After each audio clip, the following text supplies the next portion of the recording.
বিসমিল্লাহির রহমানির রহিম। বন্ধুরা, দেখতে পাচ্ছেন এটি হচ্ছে 32 ইঞ্চি কেএলই টিভি। এই টিভির যে সমস্যা সেটি আপনাদের আমি আগে দেখাবো। এই যে চালু করলাম, দেখেন এটা চালু করছি। এর যে আছে এটা হচ্ছে এদিকে সিধা, কিন্তু ছবিটা দেখেন, লেখাটা দেখেন উল্টা দিক হয়ে আছে। এটাকে বলা হয় মিরর সমস্যা। আর আপনাদের ভাষায় এটি হচ্ছে উল্টা, ছবি উল্টে গেছে। আর আমরা বলি এটা হচ্ছে মিরর সমস্যা। এরকম মিরর সমস্যা হলে আপনারা বাড়িতে বসে বা ঘরে বসে ঠিক করতে পারবেন। সেটি কীভাবে করবেন সেটা আপনাদের সম্পূর্ণটাই দেখাবো। এরকম সমস্যা হলে যে কাজটি করবেন, এই যে এরকম একটা রিমোট নেবেন। আপনার যে রিমোটটা থাকবে, রিমোটের এই যে মেনু আছে, মেনু বাটনে চাপ দেবেন। তারপরে হচ্ছে 11471147 এই কোডটি আছে, কোডটি দিতে হবে। তো আমি এখন এই কোডটি দিব। মেনু 1147 দেওয়ার সাথে সাথে দেখেন এখানে একটা ফ্যাক্টরি সেটিং ওপেন হয়ে গেছে।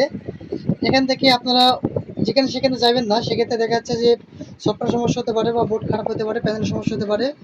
এখান থেকে সরাসরি এই যে 7 নম্বর একটা অপশান আছে প্যানেল সেটিং, এই প্যানেল সেটিংয়ে আপনারা চলে যাবেন।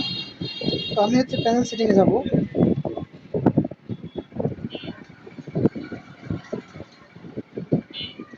এই যে প্যানেল সেটিং লেখা আছে, এই প্যানেল সেটিংয়ে প্রবেশ করবেন।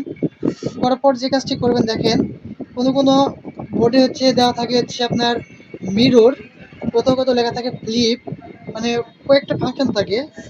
এখানে কি দেওয়া আছে সেটা দেখবো। এখানে যদি 10 নম্বরে লক্ষ্য করি তাহলে দেখতে পাচ্ছেন লেখা আছে মিরর।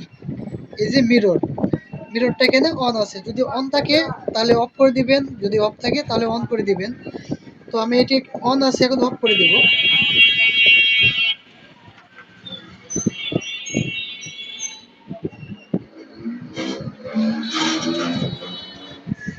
অফ করে দেওয়ার সাথে সাথে দেখেন এই যে অফ করে দিয়েছি, দেওয়ার সাথে সাথে ছবিটা এই পাশ থেকে এ পাশে চলে যাচ্ছে এবং দেখেন এখন সিধা হয়ে গেছে।